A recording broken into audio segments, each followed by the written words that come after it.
Welcome into the pregame show, coming to you live from the Rock Zone Media Flying T Club studio. So excited to talk to you guys ahead of the TCU and Tech game. Thursday night football, guys said it kind of reminded them of high school. Me personally, I'm thinking more the NFL.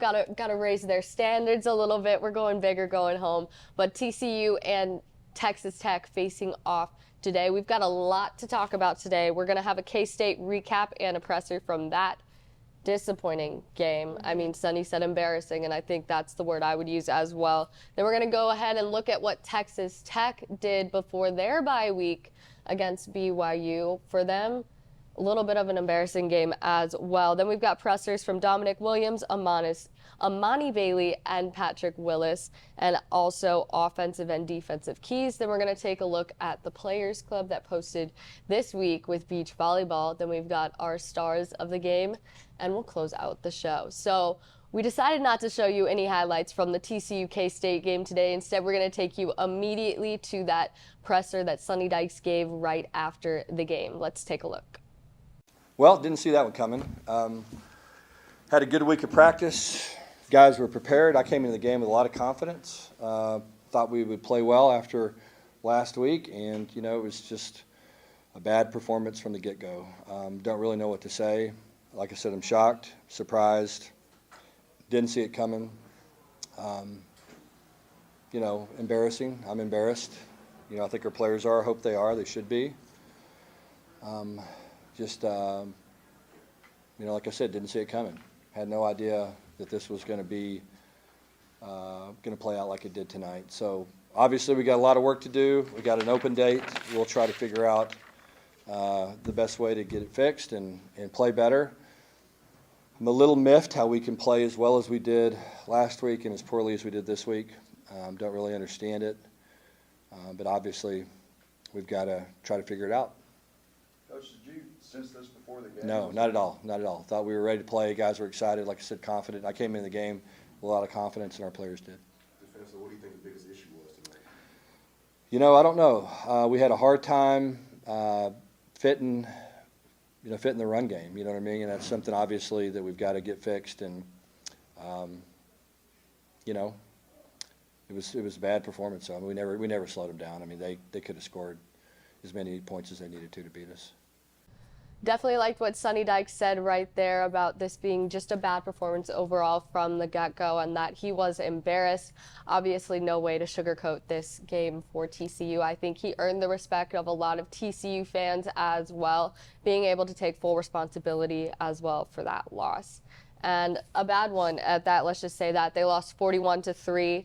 They're coming into this next game off a bye week after a loss, after three losses in a row? Yeah. No, because we did BYU and then K-State. There was a little bit of a break of victory in there with Josh Hoover. We go all the way downhill after that one. So this game was super embarrassing for the team, I think, and I feel comfortable saying that because Sonny Dykes has said that, the team has said that they're embarrassed about it. So it's not me claiming it's embarrassing. It's their words, but we are just absolutely it is embarrassing. Absolutely. Yeah. You score 3 points in an entire game, that's embarrassing. For the team that TCU has and for the performance they put up against BYU last week. They were just unable to stop the K-State powerful rushing offense. They gave up big runs and they gave up short runs on the goal line, but that's kind of something we've seen TCU do all season. They'll give up one explosive play or they can't perform well in the red zone. Yeah. Looking at the stats for the offense, obviously not a lot of action there, but let's just take a look. With Josh Hoover, he had a 53.49 completion rate with 187 yards total and threw 1 interception. Wide receivers, we had 10 receivers incorporated this week. The first one is Savion Williams with 4 receptions for 60 yards, 15 being the longest. Dylan Wright, 3 receptions for 31 yards with a 10.3 average, that longest one being 12 yards. JP Richardson, 3 receptions for 21 yards, and Chase Curtis, 4 receptions for 20 yards. Looking into the running backs, obviously at number 1, Amani Bailey. He had 12 carries this week for 100 yards with an 8.3 average. And Trey Sanders with 5 carries for 15 yards. Yeah, I want to go back to what you said about Josh Hoover's stats. I thought it was interesting. He's got a 53.49% completion rate. Yeah. That's good. It's really good. So it obviously wasn't, it's not him. They didn't have enough action. There just wasn't a lot going on. Yeah. And because then he only throws for 187 yards. Yeah. When you compare it to Texas Tech's quarterback, they also lost their game, but he had a 51.4% completion rate, and this is an experienced quarterback. Yeah. And with that completion rate, he passed for 236 yards, attempted 37 passes. I'm not sure how many passes Josh Hoover attempted. We can get that for you after the next break.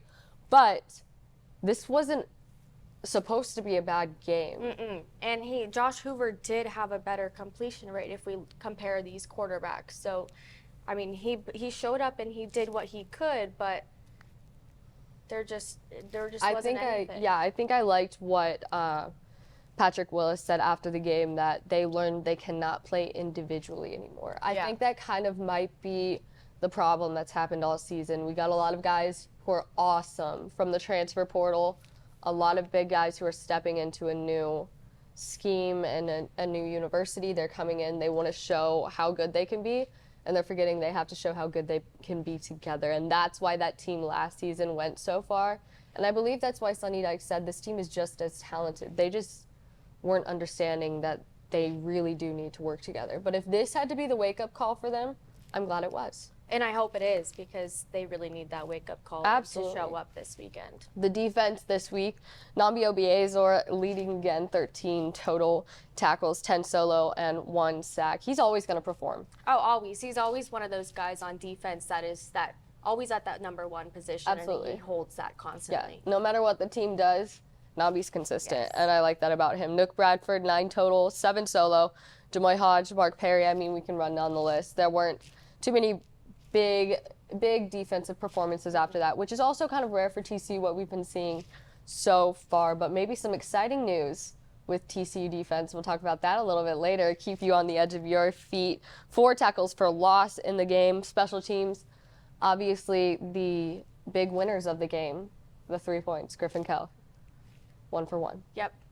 And also, I mean, not really much on defense, but there was 4 tackles for loss as well. But again, not the stats that we would normally see for defense this week. No, definitely not. And we're going to go ahead and take you once again to see what head coach Sonny Dykes had to say about this game and looking ahead towards the bye week. This was obviously recorded before the bye week, so this is what they're talking about leading up to the bye week, and then we'll get to hear from some of the guys about what they actually ended up doing during the bye week a little bit later. So stay tuned.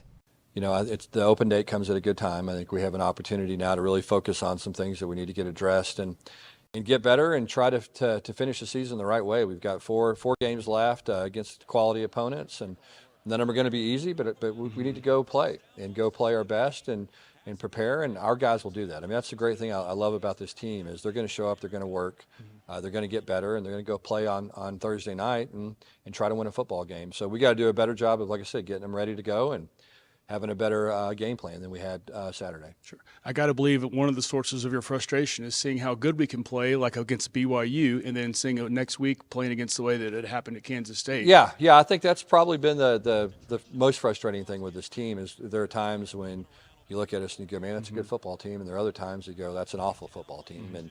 And you know, the truth may be somewhere in the middle, but if you're capable of playing well, then you need to do it consistently, and that's been our issue this year. Has just been a lack of consistency overall, and we've got to figure that out. And that just comes from all you can do is go back to work and try to make sure that you're doing things the right way and check your work. And you know, and obviously we're doing that. I can promise you, no one's working harder to get it fixed than our coaches and our players. And you know, we have a lot of pride in this program, and we want to see us, you know, be successful. And our fans deserve it. Our players deserve it. And so that's what we're working toward. As always, J.W. Wilson doing a great job with those interviews with Sonny Dykes, State of the Frogs. Always good to be able to have that access to him and talk to him about the little things like this. And I really appreciated what he said. There's no way to sugarcoat it. It was a bad game. It was a bad game. Nobody's denying that. I think sometimes we get into the mindset of sugarcoating things, backpedaling a little bit, but this was one of those games where You can't make No. any excuses for No. their performance, and Sonny said that straight up. Yeah. So, I mean, I think it's good for him to take accountability and where it's needed. and accountability, especially coming from within the coaching staff. He said it all starts with preparation. They didn't do a good enough job preparing their guys. And I liked that he took, the blame for that specifically. Obviously, we know he's not the one out on the field executing, but we obviously don't know what goes on inside that locker room or what they did for preparation that week. We see what the presentation was on the outside, and it was not a good presentation. So I'd like to assume that that wasn't based on talent or effort, that was really just, wow, didn't expect to see this from some of these guys here, maybe a little bit of a miss on the scouting report. Yeah, I would agree. And when you have one guy and then it just keeps adding up, and then Yeah. you just have that performance like that. So obviously, I don't think it was just a couple guys that, they had a bad game and they weren't Yeah. showing up. It obviously was a good handful of guys. Yeah, 3 points only is not just a couple of No, that's bad, not a bad hiccup performance, right there. bad plays. No. That's a entirely different ball game. And then he also said 4 games left against quality opponents, and he's not lying. No. This week, we're talking about it right now. We've got Tech on a Thursday. Then we've got Texas at home. They're in the college football playoff conversation. We've got Baylor at home. TCU and Baylor are always going to play each other like it is the national championship. Like no other. And then OU away for the final home game of the season. We did just see what Kansas did to OU, but Kansas is a much different team than Kansas normally is, so I'm not sure. And then we saw OU beat up Texas when they played. This is what the Big 12 does. We beat each other up, and then everybody says our conference doesn't play very well. Well, It's how it goes. One thing Sonny has said week in and week out at pressers and State of the Frogs is you have to treat every game like it's a new game. You can't prepare for Texas more than you do Tech. Yeah. Every game you have to show up. It should be the same amount of preparation, if not more, every single week, because you have to see where you need improvement, and then you have to make those final touches. So I think they're going to hopefully improve Hone this it in, amount of yeah. preparation, and they should know by now where that stands Absolutely. and how to make those Yeah, preparations. I and think there's a new adjustments. expectation for the team. Yeah. I think we heard that from the guys this week in the presser, and I think we heard that from Sonny Dykes anytime he's talked. So that's obviously exciting to see, and then he also blamed it on a lack of consistency overall. That's been a conversation all season. Yeah, it we has have been. harped on that since day one. So let's hope we can figure that out soon. Yep. Let's get a little bit more consistent. We have talked about a couple of consistent players, though. When he's not being shut down, Amani Bailey really is one of those guys on offense. And also Nambi Obiezor, we just As talked we about him. mentioned, Yes. He's a playmaker. He's always going to make it happen. See him a lot on our post game, so that means he's a playmaker. Let's go ahead and go into the Texas Tech recap against BYU before their bye week. We're going to go ahead and send you to some Texas Tech highlights after their loss. On third down, Strong, well protected, taking a shot, and he hits White downfield. Xavier White, all the way to the end zone. Touchdown, Texas Tech. 72 yards. Wow. Way for Texas Tech. Throw downfield, caught at the 21-yard line by Jordan Brown. And the Raiders final. And he's still competing. Sidearm delivery. And again, hits his target pretty cleanly. And Jaron Bradley this time. Great tackle in the run game by. Another low snap, another handoff to Brooks. He gets a little push from Strong, and it's a Texas Tech touchdown. Well, the Cougars improved to 5-2 on the season. They're back to 500 in Big 12. Hard to win a play. game with 5 2-2. turnovers. Texas Tech falls to 3-5. That's 8 in the last 2 weeks. Frustrating there. I have to go back and see exactly some of them. And then, one really 4th and 1 on our first drive, and we're fixed to score a touchdown, and, we mishandled the snap and the mesh. And so really frustrating right there. Thought one good thing is I thought the guys, played to the end. There's a lot of frustration in that locker room right now, and man, I hate it for them. And some really guys that are, just upset by the way we play. Texas Tech actually putting up a ton of great numbers despite the 27-14 loss at BYU. They actually won every single offensive category except the turnover battle. And their coach talked a ton about how that just affected the entire game. I mean, he came into the presser and said, hard to win a game when you have 5 turnovers. You could tell he was upset, and I think that's something TCU has gotten upset about too. Got to win those turnover battles. Turnovers win games. Going into the quarterbacks, Jake Strong, 51.4% completion rate. We mentioned that a little bit earlier when talking about Josh Hoover's completion rate. 3 for 1 touchdown, 3 interceptions. He wasn't sacked once at all. Wow. No sacks. Really good. He was pressured about 4% of the time. Wasn't able to complete any passes under pressure. Kind of something we see similarly with TCU. Mm-hmm. The pressure rate is low, but they aren't able to get much done on under pressure. Yeah. So going into those wide receivers, they had 19 total receptions for 236 yards total. They utilized 9 different receivers, a little bit similar to what TCU does. I think you said 10 against this week. Yes. Yeah, this past week. No, K-State. Yes. I keep forgetting it was a bye week.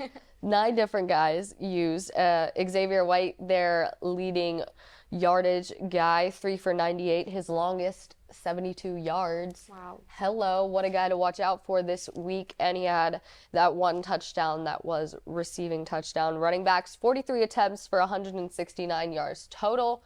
Running back Taj Brooks, who is their leading rusher, also had receptions, 3 for 15. His longest was 9.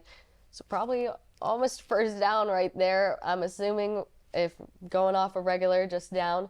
So he's a dual threat running back. That's a guy you want to be afraid of on the offense. It's no wonder those guys, TCU guys, were talking about how just powerful he is this week in their presser. Taj Brooks, running back, though, what he did for his running stats, 31 attempts, 117 yards. Longest is 18 yards, and he had that other touchdown, Tech scoring 14.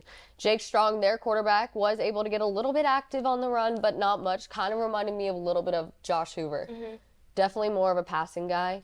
Not going to take the ball himself, and if he's got to run, it's going to be Amani Bailey. So that way, I think that's something similar we see with Josh Hoover, able to stick in that pocket longer and make those longer throws. Tell me about this defense. Switching over to defense, they had 58 total tackles, no sacks, 5 QB hurries, no interceptions, as we talked about, and then 3 pass breakups. Ben Roberts was their leading guy on defense. He had 10 total tackles, 5 solo and 5 assists. Bryce Ramirez, 7 total tackles, 3 solo and 4 assists. And Cole Miles with 3 total tackles, 2 tackles for loss, which was actually the only tackles for loss that Tech had this week against BYU. And special teams, Gino Garcia was 2 for 2 on the extra point attempts, which was great. And as well as their returning guys, Mile Price, the longest 35 yards on that punt return. 35 yards. And Dre McCray, 33 yards on the kick return. A ton of good performances just all around. Yeah. All around, just good performance from Tech, which is kind of surprising to see that loss. And I think Tech's been kind of one of those teams. They just lose the turnover battle, and that means they lose the game. So if they could get that nipped in the butt, this is a very talented team, in all seriousness. One of the most talented teams, I would say, we've seen from Tech recently. Obviously, probably not the year Patrick Mahomes was there. Just putting that out there. But, it is a very talented team. And when we come back from commercial break, we're going to talk TCU, Texas Tech game history and their seasons in review. Stay with us. We wouldn't be able to do the things we were able to do this year without the Flying T Club. So we got to continue to get people involved. It's more important right now than it's ever been. Flying T is special. It's the best thing that I've encountered in college. It allows us to be able to offset a lot of the costs that our scholarships aren't able to cover. If people like winning, invest in the Flying T Club and NIL. It's almost a necessity now in the college football world. I mean, you got to kind of invest in the programs, and what you put in is what you get out. Welcome back in TCU and Tech. they've got quite a history. My favorite part of that history is 2014, 82-27. TCU beat Tech at home. One of the biggest margins of victory for TCU. It is the biggest margin of victory for them against Tech in the history of their playing. TCU has a 30-32 record all time over Texas Tech. They are on a 4-game win streak. The longest in history is 5 games back in the 1930s. So maybe we can get us out of this Great Depression by taking it back to wins we got in the Depression. History lesson, been there, done that. Anyways, TCU 13-14-3 over Tech in November games. Now I had to dig deep into the archives for this, but this is a November game. It looks like TCU's bound and due to maybe tie up this series, make it 14-14-3 over Tech in November. Obviously, those ties being quite a while ago, not in recent history. And their away record, TCU is 10-18-3 on the road against Tech. So TCU definitely has a battle ahead of them. We saw what TCU's record was against K-State away. Not too good. Looking at it now, right now, I think it's going to be a really tough game, especially because Sonny Dykes even talked about how excited their entire fan base gets for Thursday night games. Not much to do in Lubbock. All right, going into TCU so far this season, Courtney, tell us. Looking into TCU they are ranked 8th in the Big 12 with a 4-4 record overall and a 2-3 conference record. Breaking down some season stats, they have 29.38 average points per game, 175 rushing yards per game, 9 touchdowns rushing, 289.5 passing yards per game with 18 touchdowns. On the 4th down conversion, they average 52.17 on that conversion rate with 23 attempts. And looking at opponents, they have a 31.58 conversion on 4th down with 19 attempts. Switching it over to defense, TCU has 20 sacks so far this season, 44 tackles for loss, 6 interceptions. And Texas Tech ranked 10th in the Big 12, so probably going to be a pretty even matchup as we've discussed the rest of the show. Definitely going to be an even matchup there. They are on a 2-game losing streak. They lost to K-State and BYU. Now, obviously, TCU lost to K-State, but they did handily beat BYU, and that's who we've been talking about, who handed Tech their beat down with that turnover battle, 5 turnovers there for Tech. So this will be definitely a pretty even matched game, I think, but I do think TCU comes out on top. Their record is 3-5, conference record 2-3. They're averaging 30 points a game, and their opponent's 25 points a game. 176 rushing yards, 11 touchdowns, 231 passing yards, 17 touchdowns. So they definitely are much better on the pass, as I would expect from a quarterback who also isn't very much of a dual threat quarterback. You know what I mean? And they have only thrown 5 interceptions this entire season. That is very impressive. Their 4th down conversion also impressive, much like TCU. So I think we can expect to see some 4th down conversions this Thursday night. 4th down conversion rate 66% on 27 attempts. Their opponents 43% on 16 attempts. Very similar to TCU's with that differential there. And they are incredible in the red zone. That's something TCU is going to want to keep them out of the red zone. They are 22 for 33 on touchdowns in the red zone with 5 field goals. Their opponents, 16 for 28 on touchdowns in the red zone with 9 field goals. Enough about Tech's team. Let's go ahead and get back into our team, who is a great team. We've got Amani Bailey and Patrick Willis right here, not with us, but on the Tuesday presser. They talked a ton about what they did this past week in the bye week and what they're looking forward to against Texas Tech. Let's check it out. Do you get excited knowing this is Thursday night and when an atmosphere like that? Absolutely, it feels like a high school night, So it's definitely gonna be a good atmosphere out there. Definitely gonna feel good, especially after the bye week. So it's definitely gonna be a good one. So he's totally right. You gotta find our culture, our brotherhood. What do we need to do to come together as one to play together as one, so we'd be unstoppable, you know. And we basically went through that throughout the bye week. You know, we all went over to Coach Dykes' house, you know, trying to bond as a team, and you know, things like that is what, you know, helps you be successful as a team. So definitely gonna see how that goes. Most definitely. So this week we got a lot of good work in situational football. Just talked as a team, really reflected what we needed to work on. Numbers don't lie. We've struggled in a lot of areas this year, but one that we haven't, we're 16th in the country in total offense. And you look at the struggles that we had, and we're still 16th in offense. What does that tell us? That tells us that we need to get better at situational football, red zone. We're one of the worst in the country right now. We know that, so we attack that each and every day this week, going into it, situational football, practicing every day, scrimmaging against each other, and just pushing each other day in and day out this week.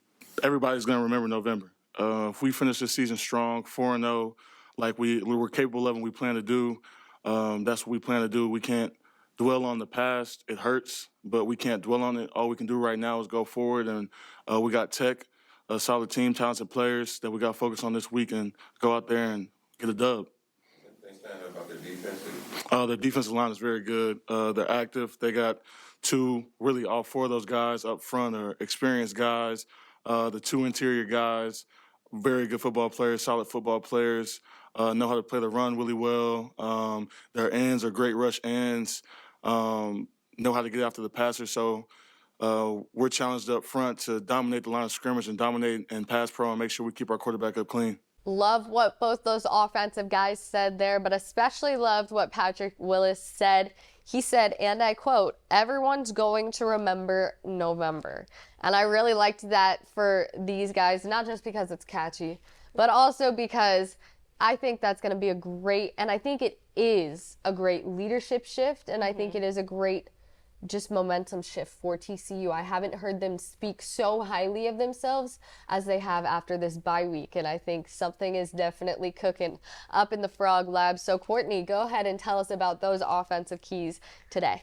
For TCU this week, that first one is something that Sonny has been talking about all week, which is the formula that they are going to start implementing this week for TCU, which is showing up and playing physical and hard absolutely no matter what.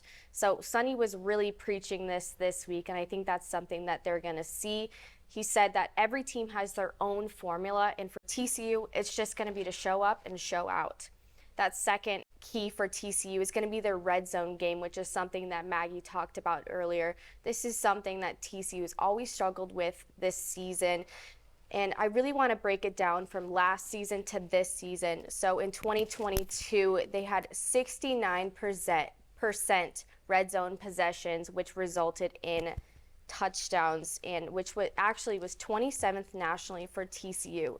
This season, 2023, 47% of possessions ended in touchdowns, which is ranked 130th nationally. So definitely a big jump from 27th to 130th. So that's something that we can hopefully see improvement on this week. That third key to the game this week is their run game. Obviously, Amani Bailey is showing up every single week and currently ranked 12th in the nation with 106 rushing yards per game. TCU is ranked 43rd in rushing as a whole, but something I definitely want to point out is that Amani Bailey hasn't been playing as much as he had in the last two games, with only 12 carries against Kansas State and 13 carries against BYU. So I know Sonny wanted to let him cool back and have some rest time, but let's hope that he'll really show up against this game this week. Absolutely. He's definitely going to be full speed going forward, especially could have used him against K-State for sure at full speed. Tech on their offense is definitely going to want to win the turnover battle. We mentioned it earlier, but they lost the turnover battle against BYU, lost the game, yet they won every single other offensive category. And their coach came into that press conference and he said, hard to win a game when you lose the turnover battle, and not just lose it, but they had 5 turnovers. So Texas Tech is going to want to get that figured out immediately. And keep in mind, they only have 5 interceptions on the season. So to have 5 turnovers in one game, That's a little outrageous. They also lost the turnover battle to K-State, and they lost against K-State. Seems to be Tech's common denominator, so let's hope they get that. Well, let's not hope, but Tech will definitely want to get that figured out if they want a shot to beat the TCU Horned Frogs. And their running back, Brooks, he's a solid matchup next to Bailey. He's 162 carries for 891 yards, 6 touchdowns. Sonny had nothing but good things to say about him. He makes yards when there's not yards to be made is exactly what Sonny said about him. They're going to want to get him going. You know, they've got a great passing, we've seen it, but they don't have a quarterback who's really willing to run. So I think if they can get their running back involved, they'll be firing from all cylinders. And their quarterback, Barron, Sonny tried to recruit him at SMU.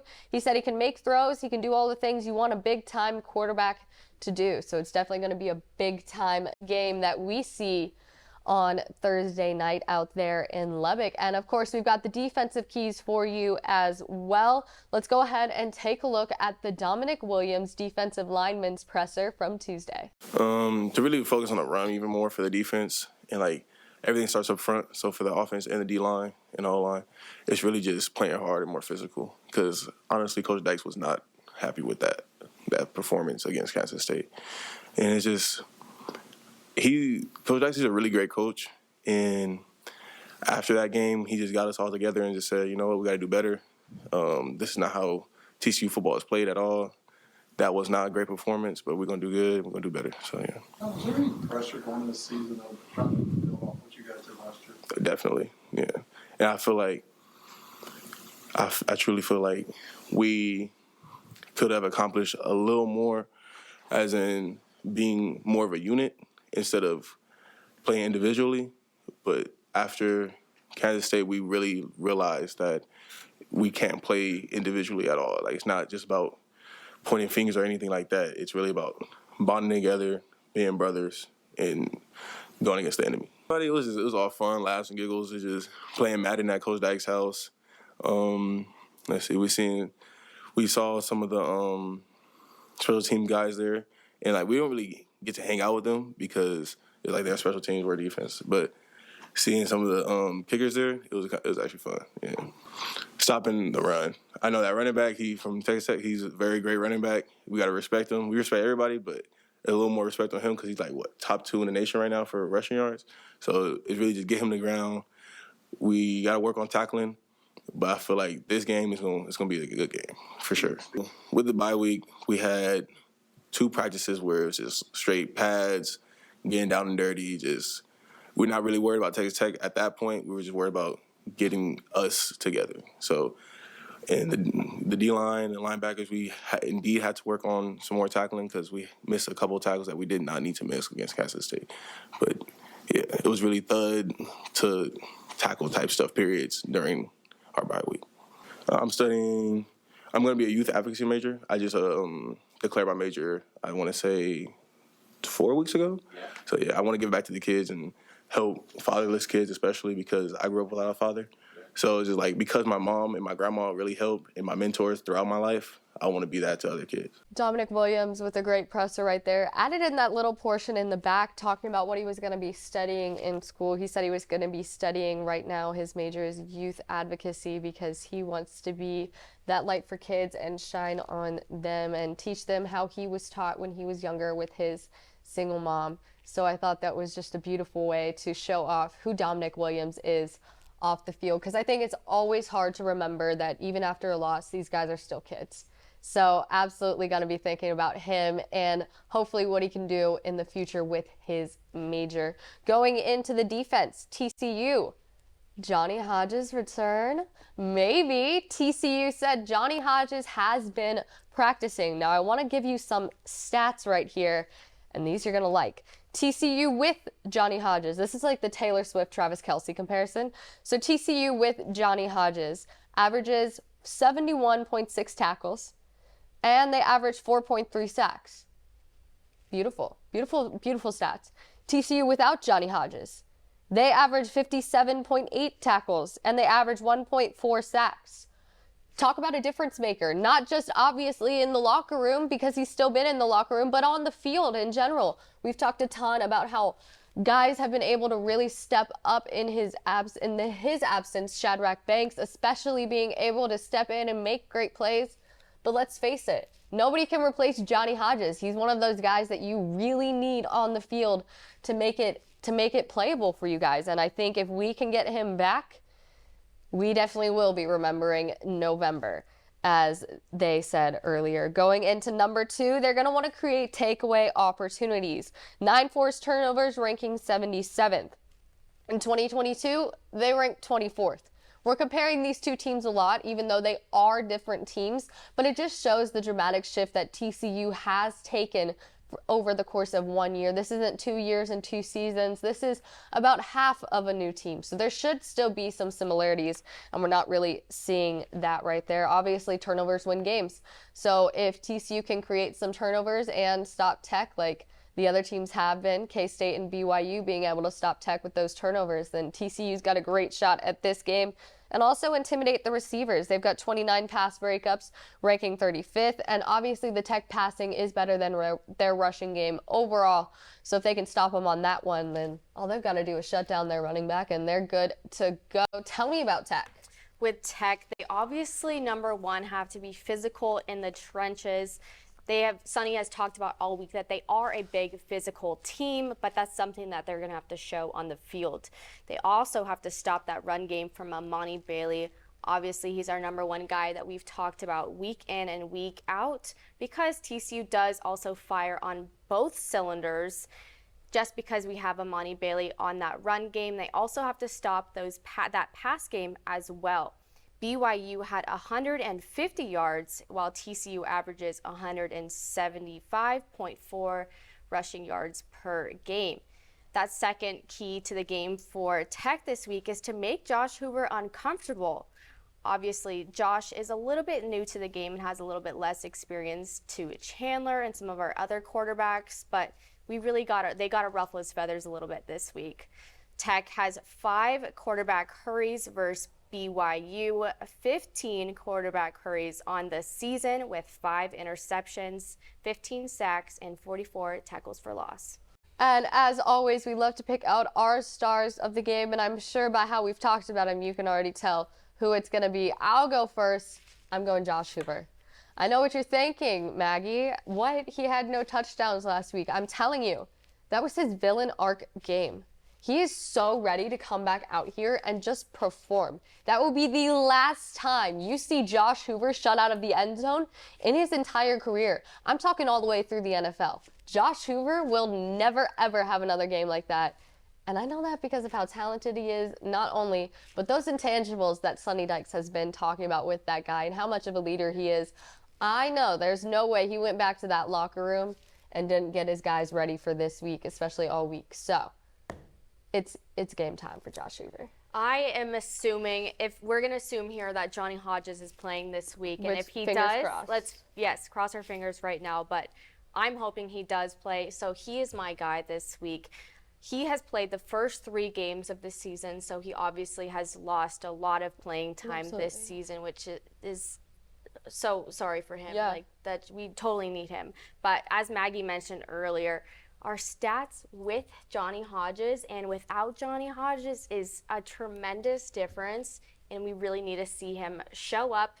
Obviously, he needs to play first to show out, but let's hope he shows out this week. And I know that obviously first game back from injury could be a little shaky, but I don't think that's in Johnny Hodges' nature. I don't think it is, no. If he's going to step on the field, it's going to be the best performance you're going to get. I don't think he would even play if he didn't think that he was ready. Absolutely. That's just the kind of guy you want on your team and in your locker room. And with that being said, we're going to go ahead and close out the show.